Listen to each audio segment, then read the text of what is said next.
Hello. Hey guys, welcome back to Scream Queen Stream. Y'all know me, I'm Jessica Cameron. And if you are not familiar with my friend Ivan, aka the movie Void, then definitely check out his channel, linked down below now. Hi, I usually wear a hat. I forgot my sports cap. Now you can get to see the glory of my completely oversized forehead.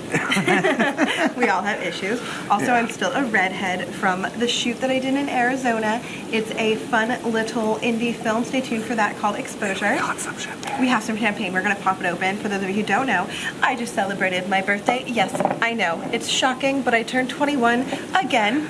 I know. I can't believe it either. So this is gonna be our fun little celebratory toast. When we were talking about what we wanted to do, I was like, I really want to just drink champagne and film hot tub horror movie reviews. Ooh, bubbly, bubbly, bubbly. All right. So today we are going to be reviewing the 2017 film from Nick Simon called Truth or Dare. Now, yes, you guys are well aware that I started off my filmmaking career with a movie called Truth or Dare. I just wanted to say that myself. Oh, did you? Sorry. Yeah, because you also made a movie called Truth or Dare, and it's just very interesting that we have like the situation to compare two different Truth or Dares, and there are so many different Truth or Dares in the world. There's actually, when I made it in 2000, we filmed in 2013, it was released 2017, there were 69 exact title matches and almost 300 partial title matches. So for those of you who don't know, it is not illegal to use the same title, it's perfectly acceptable. That being said, people have thought, oh, do you have ill will? No, I did not invent the game Truth or Dare. Right? I don't know who did. Nobody does. It's hundreds of years old. So I am always excited when I see people with cool concepts, and I think the game of Truth or Dare is a cool concept for a horror film because, as I mentioned in previous interviews, I think it's just one of those concepts that lends really well to being scary. I know when I played it as a child, I always envisioned it being this like horrific nightmare. Yeah. So with that, I always have like these totally embarrassing memories, like when I was a kid. Oh, you're out of frame. Come closer to frame. When I was a kid and we were playing all these stupid like 7 minutes in heaven kind of things. Stupid? It was silly. So there have been several Truth or Dares aside from mine. There's actually been a ton. You were saying that you are familiar with a couple of them? Yeah, like I'm familiar with the 2012 version. Which also went under the name Truth or Die. Yeah, exactly, which also went under that name. I am also familiar with the Blumhouse version. I'm familiar with your version, and by the one that we watched from 2017. Gotcha. The Nick Simon, which is the one that we're going to be talking about today. Even though now we're how far into this video, and we haven't started talking about the movie. And so, I generally thought it was an okay, cool flick. Like, I think it's good. Not anything, I found it good too. Not anything like particularly amazing that I will remember till the day I die, but like a movie that's actually fun to watch. Like, there's nothing bad about this at all. No, of course it has its flaws, but it's an entertaining thing. It's I like to start off by talking about the cast. First and foremost. I always talk about the good stuff in a movie. We will. We'll get there, I promise. And then I talk about the bad stuff. Yes, and we'll get there too, I promise. But let's first talk about the cast. So the cast is filled mostly with people that you will not know by name. You might recognize some of them by their actual look, if you actually see them. For me, I didn't know any of them really. Yeah, I didn't know a single one. The one from... he's an actor. Goodness gracious. I'm going to pull up the list.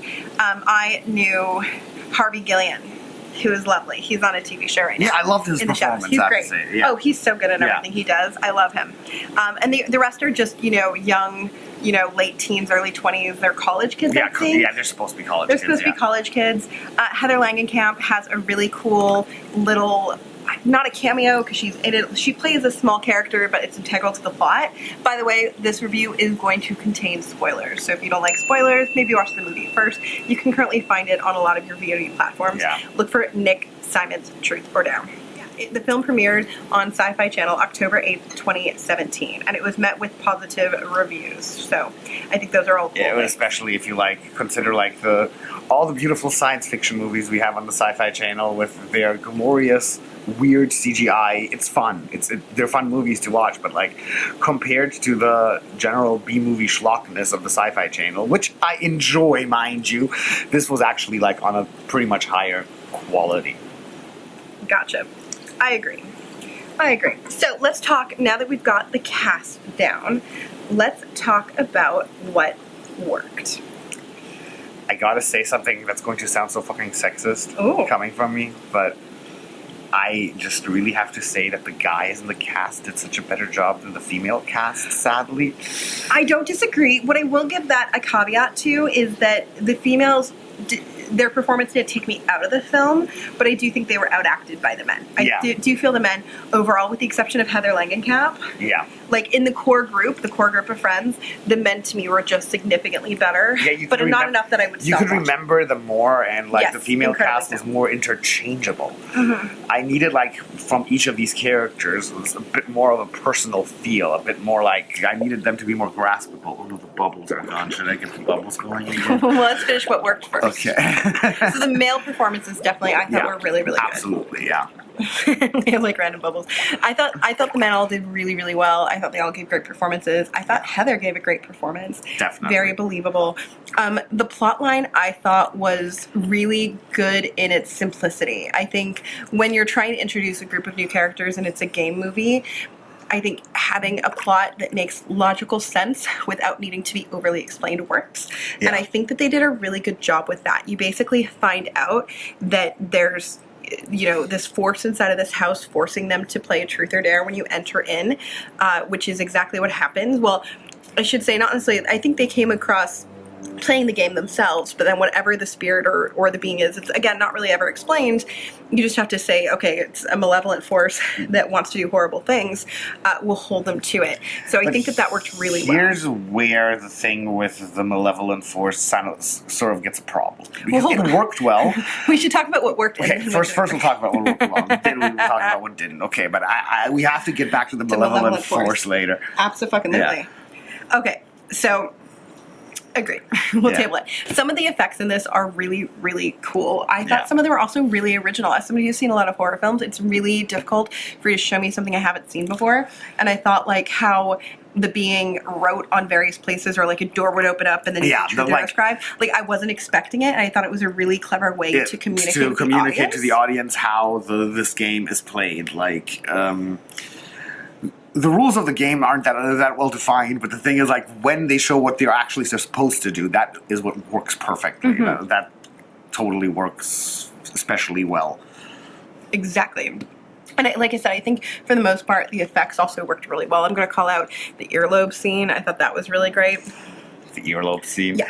Oh, yeah, I like that too. Yeah, right? yeah. Like a lot of the effects were really good. And the quite frankly, better than what I expect from a movie that would premiere on Sci-Fi. Yeah. Not that I expect, well, here's the thing. I expect more schlockiness. Yeah, and it was really genuinely well done. Against schlockiness like I felt like the effects artist, the director, everybody took time and care to make a lot of these effects really, really, really great. Yeah. And I thought that really showed. So I also liked a lot of like the originality behind how the force impacted the victims. I thought that was really cool. Yeah. Like it could grab people, it could force them. I thought a lot of that. There's also really that well. one scene where the force plays the game, shows a spirit through a camera somebody has in their house, and that is something that really like creeped me out a bit. That was something that really worked. That like it's one of like the few things that get a bit under your skin for even the heaviest horror people. Like that was a bit spooky. I gotta admit it that. was spooky. Yeah. And like some of the images from this film are stand out incredibly strong. I also love the lighting, the cinematography. Yeah. It was really, really, really effective. I also love the effect with that strange with the stove, where the skin got stuck on the stove, and the dude's supposed to eat it. Spoiler. Yeah, we said we're gonna do spoilers. Oh, I know. I'm just teasing. But that like worked perfectly. Like I so believed that there was skin on that stove. I agree, and I liked how it sort of like forced him down to it. Yeah, yeah, it was hilarious. Yeah, I did. Okay, not hilarious, but you know what I mean. I mean, I thought it was pretty entertaining. I liked it. I thought it was clever. Yeah, I liked it too. I also, for me, I thought that the pacing seemed really, really good overall. I felt very comfortable with how the movie went away. Like, it didn't feel too long. It didn't feel too short. It felt just right for, like, what I want to sit down and watch for a movie. Yeah. Which I think is really hard to do with a game movie and any movie on on a Sci-Fi Channel. That's true. Normally when I watch Sci-Fi Channel movies, I'm like, oh my god, this is so long. Anything else that you liked? Let me think. I also generally was a big fan of the gore in this movie. Like that is what worked really well, even though it was a little more subtle than the shit that we're actually used to. Like we both love extreme stuff. This ain't no Serbian film or something. No, like and that. nobody should expect that going into it, because it's if it's premiering on Sci-Fi Channel, it's not going to be that. But like for a Sci-Fi Channel movie, like the gore and generally the horror elements were great. That is just like goes without saying. I completely agree. I thought, like I said, overall the directing was great, the tone was great. I should clarify, I'm friends with the director, but I've already spoke to him and he knows that if I didn't like the movie or any of my criticisms, that it is what it is and it's nothing against him. Because also, he's a great human being. My friendships are just, are you a good person? Not are you great at your job? It's nice when you happen to be great at your job, which I think this film shows, but not a requirement. If you're a great person, we'll be friends. You're also half out of frame. Oh, fuck. That's okay. There, I'm back. Okay. Now, anything else that worked for you? What we didn't mention yet? No, I think we got everything that worked. Okay. Now, what did not work for you? You said that we wanted to go back to the force, the force of evil. So the thing is, I get the feeling when I'm watching Truth or Dare that everybody in the movie knows the rules of the game and how, like, the rules of the game based on the malevolent force, not like what we grew up playing.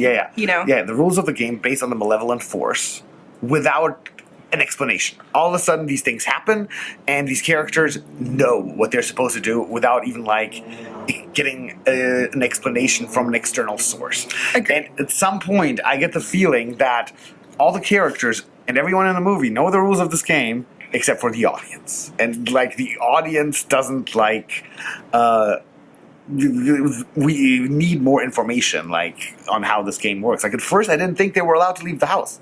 And I didn't know either. And then they like leave and I'm like, oh, okay. And all of a sudden there's that situation where that chick dies and they just But like then at one point the girl says she's gonna leave the house and then she's killed. You know what I mean? Yeah. On the way leaving, but then they let some leave the house, which again, it's a little bit inconsistent. I actually mentioned the same thing, and I called out specifically there's a Russian roulette scene where the actress immediately was like, oh, it's Russian roulette, and then tried to shoot out the window, and it's like, how would you, if you're a normal person, I don't think you would jump to if you're like open, if you find a gun with a bullet to be like, yes, Russian roulette. Yeah. Like I see a gun and be like, I'm not touching that. Yeah, like, exactly. Or like you pick it up, or you check to see if it's loaded, or how many bullets in the chamber, or is it a real bullet, or quickly unload it. Like there's so many reactions that I feel would have been more authentic as opposed to jumping to, oh, it's obviously Russian roulette. Let's jump to what I would have loved is in that scene if she would have been like, oh, it's obviously Russian roulette, and in the end it isn't Russian roulette. In the end, it's but then the instructions for what is a game would have been even more unclear. Yeah. So I will say again, but I also have to wonder, because that scene specifically, I felt like again, if the men had been delivering it, who I felt gave better performances, would they have sold it more? You know? I don't think so. Okay, fair. I think it's just like the script just needed a bit more clarity. Also, could be that some of the rules of this game ended up on the editing floor. That's People possible. like to get into their 90-minute runtime, and maybe some scenes where a bit more clarity to the rules of the game were presented ended up getting cut out. Fair. So again, and also more in line with that, when it says like there's one point where they have to cut off or remove 7 living body parts, it's like, again, what's defined? So do hairs count? Can we just rip out 7 eyelashes? Yeah. Like, again, because it's so vague, why do you go to immediately, like, cutting off appendages? Because, again, like, I would try to do anything before I did that. They tried to cut off their elbows. Yeah, that... Is an elbow a body part? That's what I wrote, too. I was like, is an elbow skin a body part? Like, I could see, like, the actual bone, but you're not getting that. Yeah. You're not removing that. Like, you're cutting off, like, I don't know. It's either an arm or... Is this the body part? Right. That... Now I'm going to be a girl for a moment and say Alex's extensions in the 3rd scene were horrible. They were really bad. And the CGI cockroaches. Oh my god, the CGI cockroaches were bad. But I suspect that might have just been like First of all, let's pause for a second. I'm going to put my filmmaker hat on and just share with you that insects are tough because you can't really do them practically, at least not if you need a large number. Because if you put insects down, there's no guarantee where they're going to go. So you don't know, and then you can't get them all back up. So you're essentially leashing a ton of cockroaches. So doing this scene practically isn't happening. And then trying to do believable cockroaches or any kind of bug that has tons of little legs that have to span is very difficult. So kudos to you for trying. Yeah, but let me just mention Tony Todd had all those real bees in his face.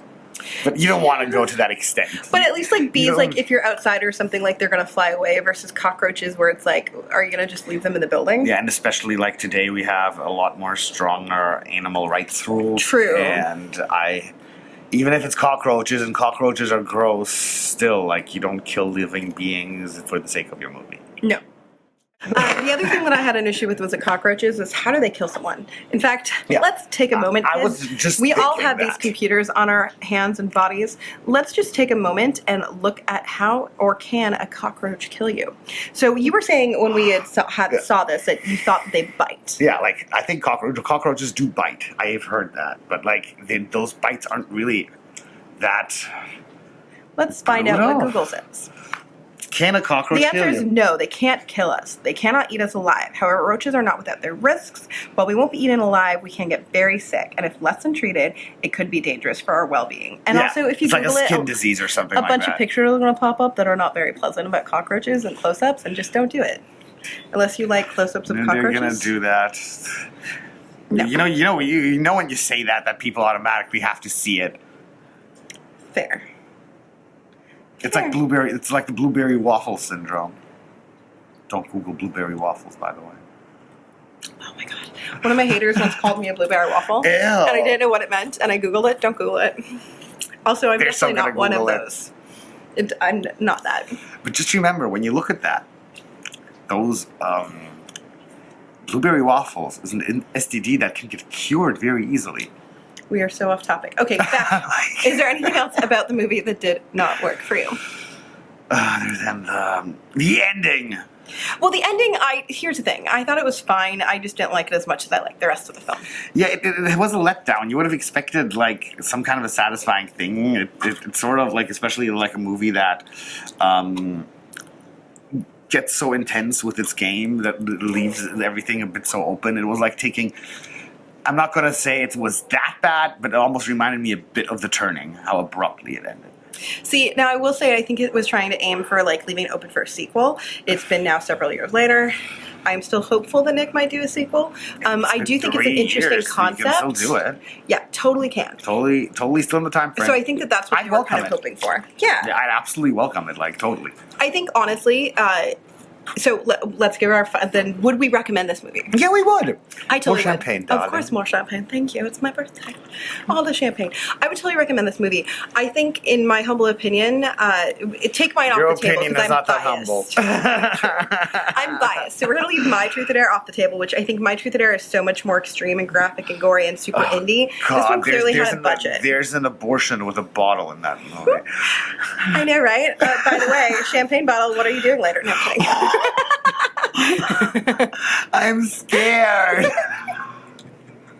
That being said, for me, this is like one of the better Truth or Dare films. I think it's significantly better than The Blumhouse, like night and day. If you want to see another Truth or Dare movie that's got a real budget, that's made really competently and really well done, I think this is the one to watch. And it's readily available. And especially for a TV movie, this has everything you want from a TV movie. It's really underrated that people haven't been talking about this a lot more. Right? I saw it years ago, and then I meant to discuss it, because people like sometimes ask me too, like, what do you think about the other Truth or Dares? With, again, people want to think that I'm going to hate all other titles that are in my movie. I don't care. I did not invent the game.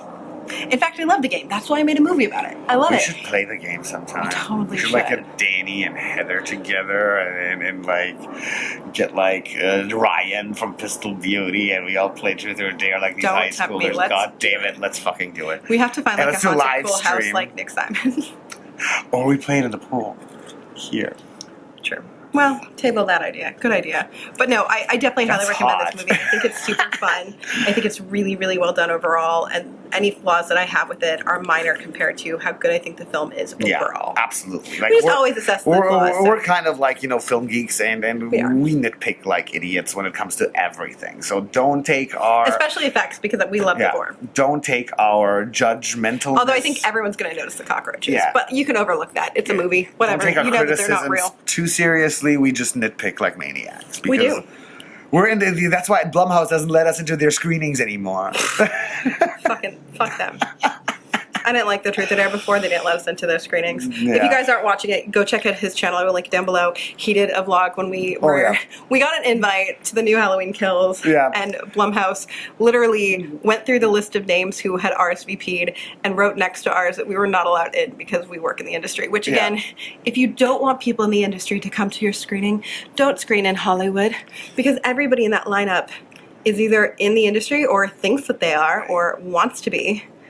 That's just a reality on life. In short, definitely check out Nick Simon's Truth or Dare. I will link it down below. If you are looking for a good made-for-TV horror film, I think this is a good one. Yeah, absolutely. Highly recommend. And Absolutely. it's fun. And if you love the game Truth or Dare like I do, then, well, first of all, you probably have already seen it. But if you haven't, check it out. Yeah. Absolutely. And also, don't forget to hit his YouTube channel. Also Yay, linked that the down movie below. boy. Find out more about what happened whenever we got kicked out of the screening. Yeah. And other than that, hit the like button down below and also subscribe. I review movies and talk indie horror and interview indie horror people all day, every day, because this is what I love. Well, maybe not all day, every day, but a lot of the time. So I try to post at least several videos on this channel a week. So your support does mean the world to me. And 10 billion bonus points if you, yes, you, join our Patreon, where you can get signed swag, Google Hangouts, and a bunch more. Woo! Nice. Awesome. All Bye. right. Bye.